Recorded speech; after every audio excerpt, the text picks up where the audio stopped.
오늘 은혜 받으실 말씀은 느헤미야서 9장 38절 말씀입니다. 느헤미야서 9장 38절 말씀을 다 같이 봉독하겠습니다. 우리가 이 모든 일로 말미암아 이제 견고한 언약을 세워 기록하고 우리의 방백들과 레위 사람들과 제사장들이 다 임봉하나이다 하였느니라. 아멘. 할렐루야. 겟세마네 새벽 기도에 피곤한 중에도 나온 우리 모든 믿음의 권속들에게 하나님께서 세임 허락하여 주시고 간구하는 기도 가운데 응답하실 줄 믿습니다. 오늘 이 말씀을 중심으로 다 임봉하나이다 라는 제목으로 잠시만 은혜를 나누겠습니다. 우리가 잘 아는 돋보기는 그냥 평소에 아무렇게나 사용하면 글이나 보는 그런 것이 될 수도 있지만, 또한 이 초점을 잘 맞추면 햇빛을 통과하게 되고 종이를 태우게 되고 불을 피우는 능력이 있습니다. 우리 신앙도 마찬가지입니다.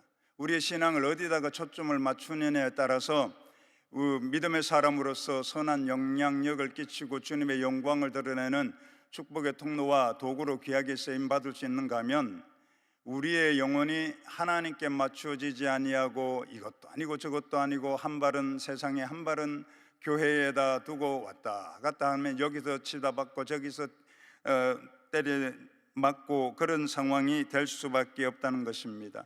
이스라엘 백성들이 그런 상태였습니다. 그런데 수문학 광장에서 24일 동안 하나님의 말씀 가운데 영혼이 푹 잠기게 되고 말씀에 초점이 모아지니까 그들의 방향이 설정되었습니다. 또 나아가서 마음에 힘이 생겼고 결단하는 능력도 생기게 되었습니다. 여기서 한 가지 더 보기 원하는 것은 바로 이스라엘 백성들의 남은 자와 바벨론 포로 귀한 자들이 모두가 다 연합되고 하나 되었다는 것입니다. 오늘 본문이 수문합 부흥의 마지막 내용입니다. 언약을 세워 기록하고 방백들과 레위 사람들과 제사장이 다 임봉하였다라고 말하고 있습니다. 임봉하였다, 서명을 하고는 잘 보관하였다는 것입니다. 그런데 이것을 할 때요, 중요한 것이 있습니다. 누가 강요해서 압박해가지고 무력에 의해서 한 것이 아니라 10장 32절에 보면 스스로 규례를 세웠다라고 말하고 있습니다.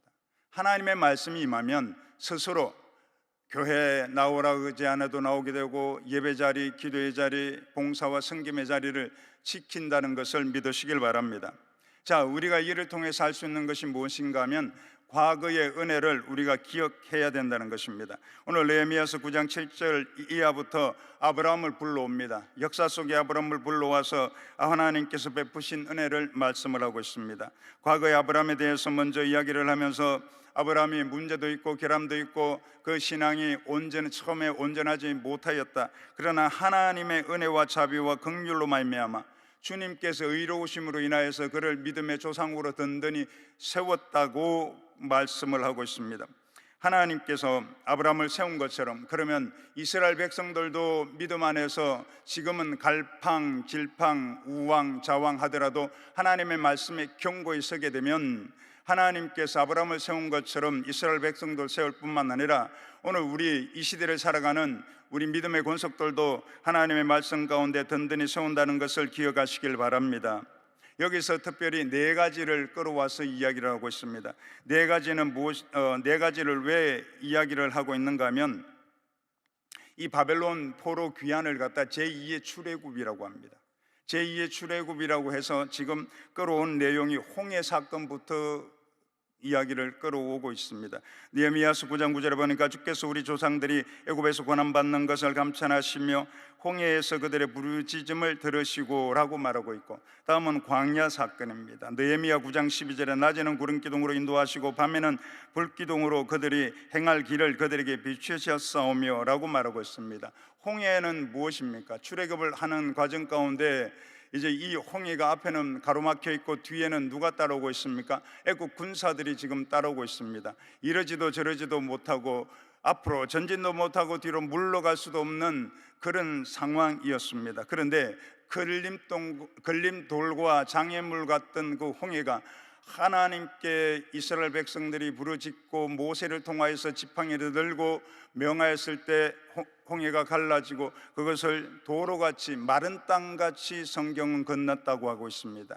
자, 그것으로 끝나는 것이 아니라 그 갈라진 그곳이 애국 군대들이 들어갔을 때는 하나님께서 그것을 수장하는 장소로 사용하셨다는 것입니다. 이 말씀은 무엇을 말씀하고 있습니까? 우리도 인생을 살아가다 보면 크고 작은 장애물과 걸림돌을 만날 수 있습니다. 그런데 그 크고 작은 걸림돌과 장애물을 만났을 때 좌절하고 낙심하고 절망하고 뒤로 물러가고 포기하는 인생들은 아무런 변화가 없습니다. 그러나 하나님을 믿고 의지하고 담대히 나아가게 되면 반드시 그 장애물도 걸림돌과 장애물도 디딤돌로 변화되는 놀라운 역사가 있다는 것을 믿으시길 바랍니다. 그것을 이기게 되면 우리 하나님께서는 오늘 12절 말씀에 보니까 주께서 오늘같이 명예를 얻으셨다. 홍해를 우리가 크고 작은 장애물과 걸림돌을 이기고 나면 우리 하나님께서는 명예를 얻으시는 것입니다. 그 명예를 얻는 은혜가 있기를 주님의 이름으로 축원합니다. 또 더 나아가서 광야를 통해서 말씀하시는 것이 무엇입니까? 첫 번째는 공급이 있다는 것입니다. 우리 광야 같은 인생입니다. 오늘 이 자리에 왔을 때 아니 70년, 80년, 90년대 신앙생활 하신 우리 장로님들, 권사님들 잘 알고 계시지 않습니까?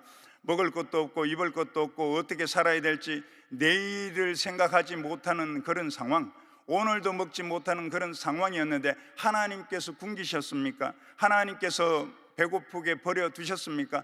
하나님께서는 우리를 먹이시고 입히시고 공급하시고 또 더 나아가서 낮에는 구름기둥 밤에는 불기둥으로 우리를 상하지 않고 보호해서 인도하셨다는 것을 믿으시길 바랍니다.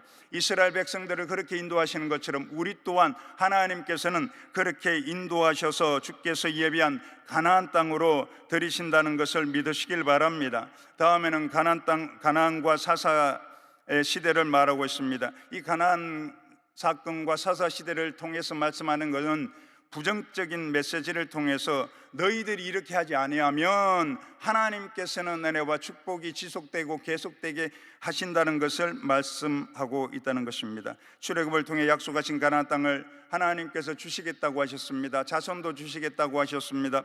또 나아가서 그들이 짓지 아니한 집을 주고 포도원 가꾸지 않은 포도원도 주시겠다고 하셨는데 그 말씀대로 다 얻었습니다. 하나님은 신실하신 분이기 때문에 말씀하신 것을 우리에게 우리가 선하고 우리가 의롭고 뭘 잘해서 주시는 것이 아니라 하나님의 의로움, 하나님의 신실함 때문에 주신다는 것을 믿으시길 바랍니다. 그런데 무엇이 문제입니까? 느헤미야서 9장 26절을 보니까 그들은 순종하지 아니하고 주를 거역하여 주의 율법을 등지고 주께로 돌아오기를 권면한 선지자들을 죽여 주를 심히 모독하였나이다.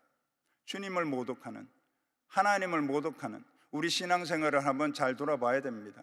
세상에서 들려지는 소리, 매스컴의 소리, 유튜브의 소리, 이런 사람의 소리, 내 생각에서 들어오는 소리를 통하여서 하나님을 모독하고 있지 않습니까? 몸된 교회에 세우신 당회장 목사님뿐만 아니라 우리 장로님은 장로님대로, 권사님들은 권사님, 믿음의 권사 한 분 한 분을 서로 간에 상호 간에 비방하고 헐뜯고 험담하고 이랬고 저랬고 뒤에서 뒷말하는 뒷담화하는 이 모든 것들은 무엇하는 것입니까? 하나님을 모독하는 것입니다. 오직 하나님을 존중하고 하나님을 신뢰하고 나아간다면 주 예수 그리스도의 십자가 공로로 말미암아 구원받는 우리 모두를 서로가 사랑하고 세워주고 위로하고 격려하고 지지하고 한 방향, 한 목적, 하나님 나라를 위해서 나아가야 될 줄 믿습니다. 사사시대는 무엇을 이야기하고 있습니까? 사사시대는 우리가 잘 아는 것처럼 악순환의 사이클이 있습니다. 범죄하고 부르짖습니다. 그리고 회개하면 하나님께서 회복고 구원을 베풀어 주십니다. 자, 자기 소견에 옳은 대로 하는 것입니다. 자기 소견. 자기 소견에 옳은 대로 했다는 것은 주인이 나라는 거나 내가 주인, 내 뜻과 내 생각과 내 경험과 내 마음에는 이렇다. 내 마음에 들지 않으면요 아무것도 안 하려고 그래요. 내 마음에 들지 않으면요 구역장, 지역장, 교구장들이 세운 게 아니잖아요. 하나님께서 주셨다고 사명자라는 것을 다 알고 있으면서도 옛날 같으면 빨간 가방 가져와 가지고 집어 던지려고 하는 이것이 나 나의 문제라는 것입니다. 9장 28절에 보니까 그들이 평강을 얻은 후에 다시 주 앞에서 악을 행함으로 주께서 그들을 원수들의 손에 버려두사 원수들에게 지배를 당하게 하시다가 그들이 돌이켜 주께 부르짖음에 주께서 하늘에서 들으시고 여러 번 주의 긍휼로 건져내셨다. 주님의 긍휼하심이 있음으로 말미암아 건져내셨다라고 말하고 있습니다. 우리 하나님께서는 긍휼과 자비를 베푸는 분이라는 것을 기억하시기를 바랍니다. 출애굽기 33장 19절에 보니까 나는 은혜 베풀 자에게 은혜를 베풀고 긍휼히 여길 자에게 긍휼을 베푸느니라 라고 말하고 있습니다. 이 말씀은 왜 이 느헤미야가 홍해를 비롯해서 광야, 가나안, 사사시대를 말씀하고 있느냐? 하나님께서 과거의 은혜를 베푸셨다는 것을 말씀하고 있습니다. 그러면 그 과거의 은혜를 베푸셨으면 무엇하는 거예요? 오늘과 미래에도 동일하게 우리 하나님은 은혜를 베푸실 수 있다는 것을 말씀하고 있는 메시지라는 것입니다. 우리 여의도 순복음교회도 마찬가지 아니겠습니까? 58년도에 대조정에서 시작해서 서대문 시대를 거쳐 여의도로 나왔습니다. 여의도 성전 건축을 할 때에 유류파동으로 인하여 큰 장애물을 만났지 않습니까? 걸림돌을 만났습니다. 거기에서 좌절하고 낙심하고 절망하고 뒤로 물러가고 싶고 포기하고 싶은 그런 절체절명의 위기와 상황 속에서 조영기 목사님과 성도님들이 함께 마음을 모으고 기도를 시작했고, 어느 할머니 성도님의 그 녹그릇 한 벌과 젓가락을 가지고 와서 이것이 무엇이 되겠는지, 나는 수급자지만 마분지의 밥을 먹어도 관계없으니까 이대로 있으면 안 되니까 이것이 무엇이 될지 모르지만 그것을 올려드림으로 인하여 어느 장로님께서 그것을 100만 원에 구입하시게 됐고, 그를 통하여서 기도에 가시게 됐고, 유류파동의 큰 장애물을 극복하고 하나님께는 성전을 봉헌하여 올려드렸고, 이것을 통하여서 지금도 우리 하나님께서는 여의도 순복음 교회를 통하여 명예를 얻고 계시다는 것을 믿으시길 주님의 이름으로 축원합니다. 그렇다면 우리 모두가 그 하나님의 명예를 세워 나가야 될 줄 믿습니다. 여기서 돌아서고 마음이 갈라지고 서로 대적하고 대립하고 갈등하고 내 뜻, 내 고집, 내 생각, 내 것 챙기다가는 하나님의 명예는 우리들의 명예는 고사하고 하나님의 명예까지 훼손되고 만다는 것을 기억하시길 바랍니다. 하나님의 명예를 세워주시면 우리의 명예는 하나님께서 우리를 세운다는 것을 기억하시기를 주님의 이름으로 축원합니다.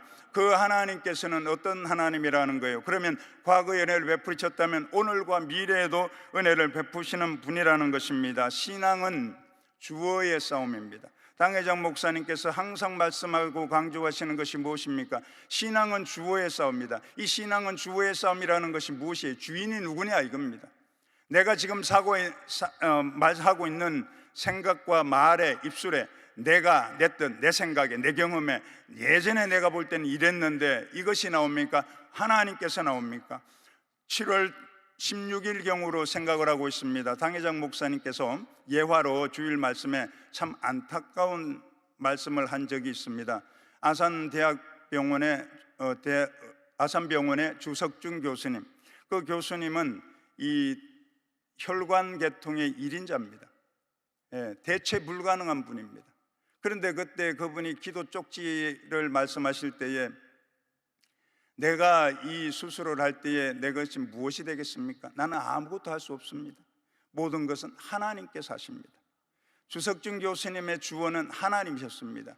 주석준 교수님의 주어가 하나님이란 말은 그분의 주인이 하나님, 나는 피조물, 주인이 따로 있다는 것을 분명히 했습니다. 하나님께서 하셨습니다. 하나님의 실력입니다. 하나님의 지혜입니다. 하나님의 능력입니다. 우리 모두가 이것을 잊지 않아야 될 줄 믿습니다. 그렇게 되면 우리 하나님께서는 은혜를 베풀어 주시고 우리를 세워주시며 성립케 한다는 걸 믿으시길 바랍니다. 신앙생활을 한다는 것은 그러므로 시선이 바뀌는 거예요. 내 관점에서 하나님의 관점으로, 내 시선에서 하나님의 시선으로, 내 세상의 시선에서 하나님의 말씀의 시선으로 변화되는 것이 신앙이라는 것을 믿으시길 바랍니다. 그래서 어디까지 가야 되는가 하면 나와 세상은 간 곳 없고 구속한 주만 보이도다. 오직 주님만 보이는, 나를 잘해주는 사람을 통해서도, 그 사람을 통해서도 주만 보이고, 나를 괴롭히고 힘들고 어렵게 하는 사람 등을 통해서도 긍휼한 눈을 통하여서 주만 보이는, 그러므로 인하여 우리 하나님께서 그도 변화시키고 나도 변화시키신 하나님께서 그도 변화시킬 것을 믿고 나아가는 것이 바로 우리 신앙인의 모습이어야 될 줄 믿습니다. 자, 광야는 아까 말씀을 드릴 때에 공급이 있는 곳이라고 했습니다. 그런데 한 가지가 더 있습니다.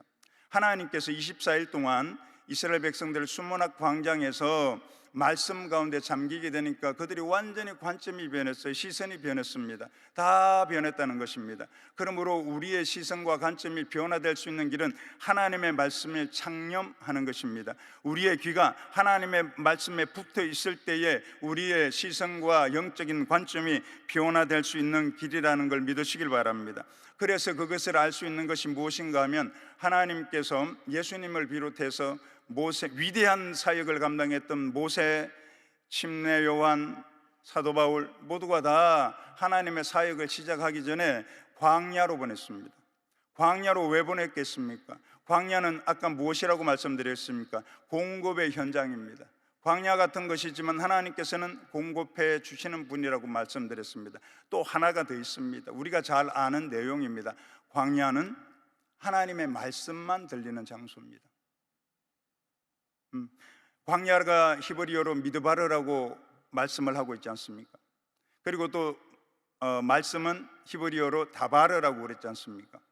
미드바르와 다바르, 광야 가운데 가서 무엇이 있겠습니까? 아무것도 없습니다. 사람도 없습니다. 세상에 들려지는 것도 없습니다.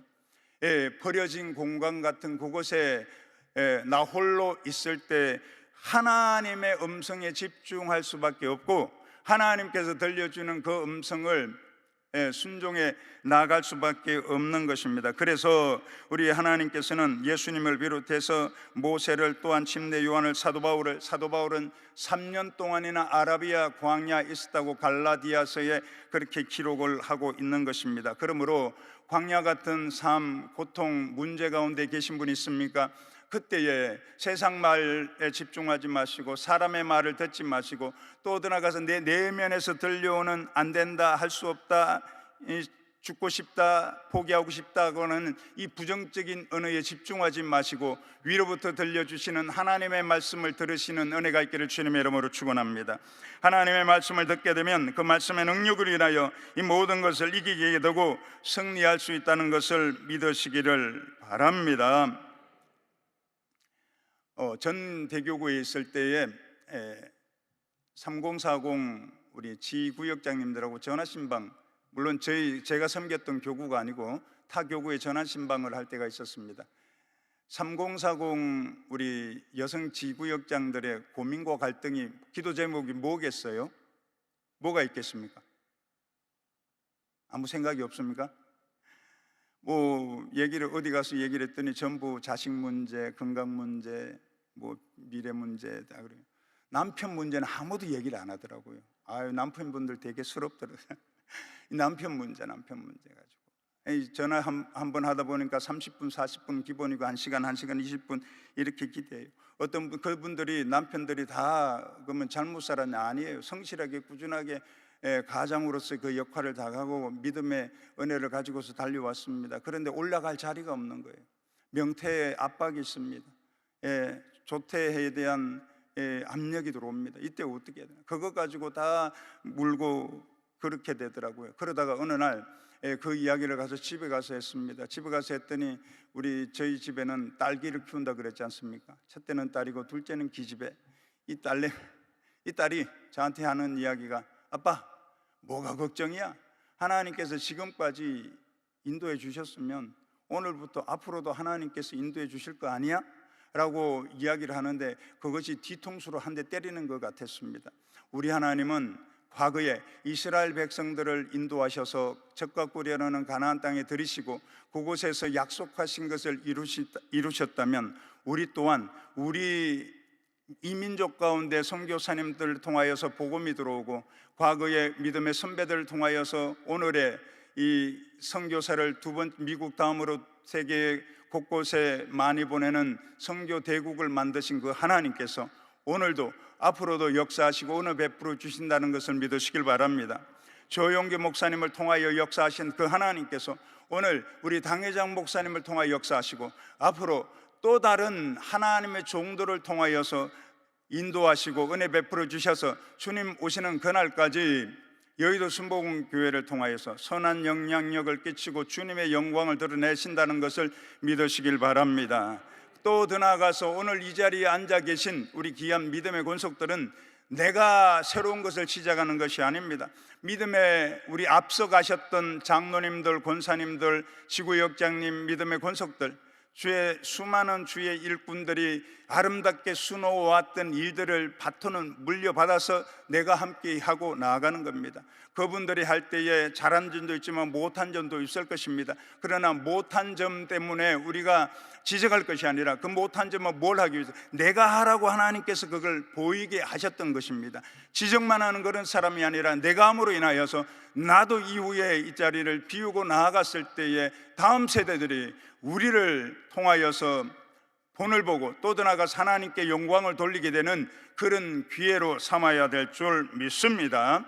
그러므로 우리 하나님은 지금도 과거에 은혜 베푸신 그 하나님께서 오늘도 은혜를 베풀어 주실 것이고 미래에도 은혜 베풀어 주실 것이라는 것을 믿으시길 바랍니다. 그래서 우리가 나아가야 될 길은 다른 것이 아닙니다. 잠언 22장 17절에 너는 귀를 기울여 지혜 있는 자의 말씀을 들으며 내 지식에 마음을 둘지어다.